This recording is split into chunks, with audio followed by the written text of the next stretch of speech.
Assalamualaikum warahmatullahi wabarakatuh. Bismillahirrahmanirrahim. Alhamdulillahirabbil alamin wassalatu wassalamu ala asyrafil anbiya wal mursalin sayyidina maulana Muhammad wa ala alihi washabihi ajmain. Allahumma shalli ala sayyidina Muhammadin al-Fatihi lima ghulika wal khatimi lima sabaq nasrul haqqi bil haqqi wal hadi ila siratikal mustaqim wa ala alihi haqqa qadrihi wa miqdarihil azim. Amma ba'd. Alhamdulillah, puji syukur kita tujukan kehadirat Allah Subhanahu wa taala. Salawat dan salam kita tujukan kepada junjungan kita Rasulullah sallallahu alaihi wasallam dan kepada seluruh keluarga beliau, sahabat beliau, kerabat beliau, juriat-juriat beliau dan orang-orang yang mengikuti beliau hingga hari yaumil kiamah nanti. Nama ulun Badrun bin Adul bin Antung bin Jalal. Ulun adalah hadim daripada Rumah Al-Quran As-Salam, Komplek Dinar Mulia, Kecamatan Gambut, Kabupaten Banjar, Provinsi Kalimantan Selatan. Dalam kesempatan ini ulun ingin berbagi pendapat, berbagi pengalaman lawan kawan-kawan ulun, sahabat-sahabat ulun dan pengunjung channel YouTube kami dan subscriber kami dimanapun berada. Dalam kali ini kita masih membicarakan tentang ilmu tasawuf.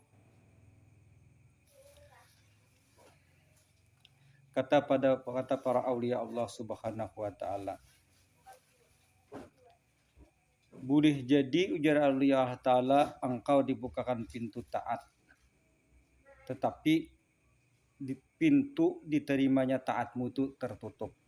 Nah, jadi ada orang yang dibukakan oleh Allah Subhanahu wa taala pintu taat sehingga orang itu taat kepada Allah Subhanahu wa taala, tapi ketaatannya itu ditutupnya oleh Allah taala dari sisi penerimaannya.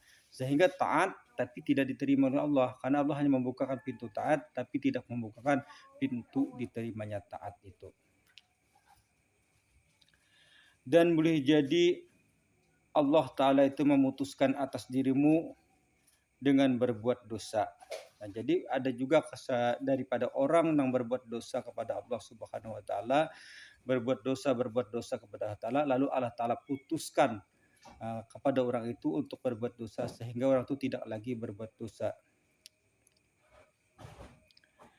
Maka ini menjadi sebab sampainya seseorang itu kepada Allah Subhanahu wa taala. Nah, jadi orang yang tadi memperbuat dosa, lalu akhirnya Allah taala putuskan dia daripada memperbuat dosa, lalu ia bertaat kepada Allah taala dan ketaatannya tadi membawa ia sampai kepada Allah Subhanahu wa taala.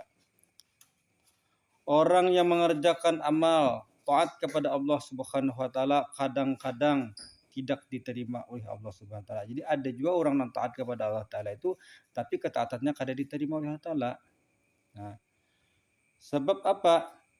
Sebabnya ada karena adanya sesuatu yang merusak daripada amal orang itu. Orang itu beramal taat kepada Allah taala, cuma ada yang merusaknya. Apa nama rusak amal taatnya itu?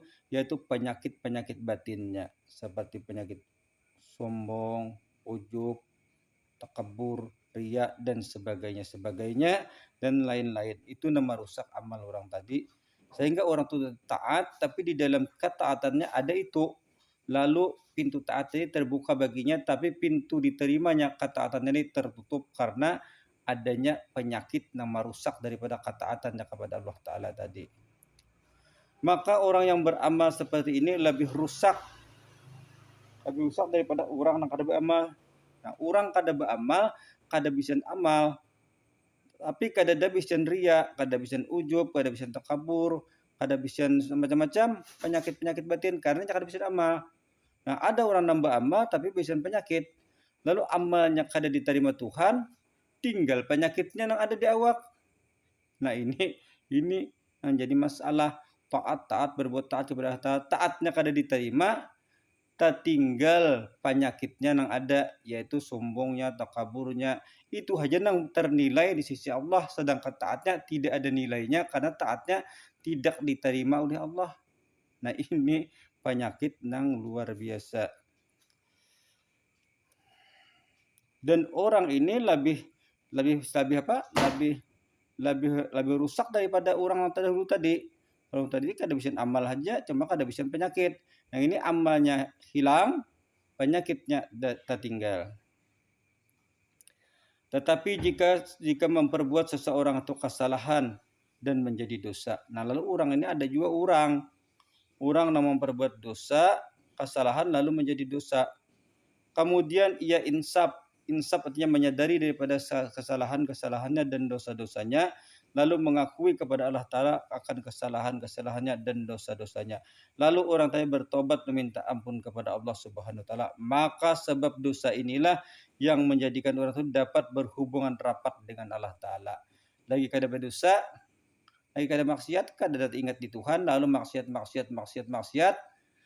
lalu dapat hidayah tadi melalui insaf. Nah, dari insaf tadi dosa tadi memacuinya untuk semakin berkuat meminta ampun dan berharap keampunan Allah. Nah, lalu akhirnya rapat orang tadi dengan Allah Ta'ala. Nah, rapat belum juga ma'rifat lagi, hanya cuman rapat sudah dengan Allah Subhanahu Wa Ta'ala. Karena orang yang melakukan dosa tadi merasa dirinya itu hina dan merasa dirinya itu adalah rendah terhadap orang-orang yang mulia. Nah, jadinya tadi bila bertemuan orang dianggapnya orang tadi mulia orang, lalu yang memandang dirinya tadi hina dan rendah. Nah, inilah nang maulahnya tadi untuk semakin rapat dengan Allah Subhanahu Wa Ta'ala. Maksiat, orang maksiat, lalu orang maksiat tadi baisian menganggap kemaksiatannya tadi kesalahan besar, lalu menjadikan dirinya itu hina dan tidak memiliki apa-apa di hadapan Allah Ta'ala menurut pandangannya memandang dirinya. Nah, lalu dari situlah orang tadi bertolak menuju Allah, berharap keampunan Allah, berharap keridhaan Allah, berharap akan rahmatnya Allah. Karena sudah ada tumpukan dosa yang ada di awaknya menurut pandangannya. Nah, dari situ Allah mengampuni karena orang tadi benar-benar merasa dirinya hina. Dan ketika orang ini bertemu dengan orang lain dianggapnya mulia, sedangkan ia dianggapnya hina. Nah, inilah ternyata membawa seseorang tadi sampai kepada Allah dan mencapai kepada sebuah kemakrifatan kepada Allah. Lain halnya dengan orang yang taat tadi. Orang tadi taat kepada Allah Ta'ala. Karena taat lalu membanggakan ketaatannya, merasakan dirinya adalah orang besar, merasakan dirinya adalah orang yang mulia, dan memandang orang lain itu rendah dan hina. Nah, orang lain dianggapnya rendah, dianggapnya hina, karena orang lain tuh kada bisa amal, kada taat lawan Tuhan, ujarnya. Inya aja nang taatnya lawan Tuhan, inya jajarnya nang baik, inya hajinya nang mulia, inya haja orang nang besar karena inya orang taat dan taat, padahal Allah Ta'ala sarik lawan inya. Kenapa? Karena inya merasa dirinya orang besar, karena dirinya merasa orang mulia, lalu Allah Ta'ala marah karena inya menyaingi daripada sifat Tuhan. Nah, karena nang bersifat besar tadi Allah Ta'ala, nang bersifat mulia Allah Ta'ala, nang bersifat sombong Allah Ta'ala, inya hendak menyaingi awan Allah Ta'ala, lalu ia itu merampas daripada sifat-sifat Allah Ta'ala, merampas daripada hak-hak Allah Ta'ala. Disitulah tertutupnya taat. Jadi taatnya tetap dibukakan Tuhan, sehingga ia kau tetap melakukan taat kepada Allah, tapi ketaatannya, pintu ketaatannya ditutup, tidak diterima oleh Allah Subhanahu Wa Ta'ala. Nah, akhirnya orang tadi menjadi kemarahan Allah Ta'ala, jadi penyarik Allah Ta'ala, dan akhirnya orang ini rusak dan binasa ketaatannya, hingga pada akhirnya taatnya tidak ada nilainya di sisi Allah. Yang ada di sisi Allah hanya kemarahan Allah, karena orang tadi merasa Allah Ta'ala merasa orang tadi merampas daripada hak Allah Ta'ala, merampas hak ketuhanan.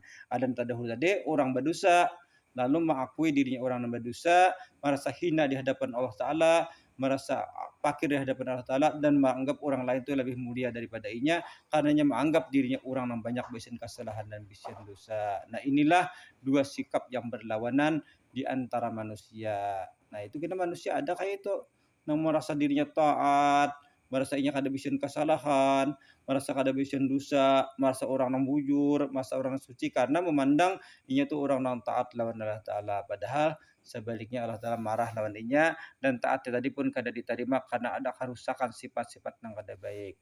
Inilah sekiranya yang bisa kami sampaikan yang berkaitan dengan masalah tasawuf, masalah adab, masalah pembersihan hati, masalah mencari tentang kejelekan-kejelekan diri kita dan mencari tentang keburukan-keburukan kita. Kita kada diajarkan dalam tasawuf mencari keburukan orang lain, kita tidak diajarkan untuk mencari kecelaan orang lain, tapi kecelaan diri kita. Itulah yang kita cari. Inilah sekiranya yang bisa Al-Fakir sampaikan pada kali ini. Kurang dan lebihnya mohon maaf. Wabillahi taufiq wa hidayah. Wassalamualaikum warahmatullahi wabarakatuh.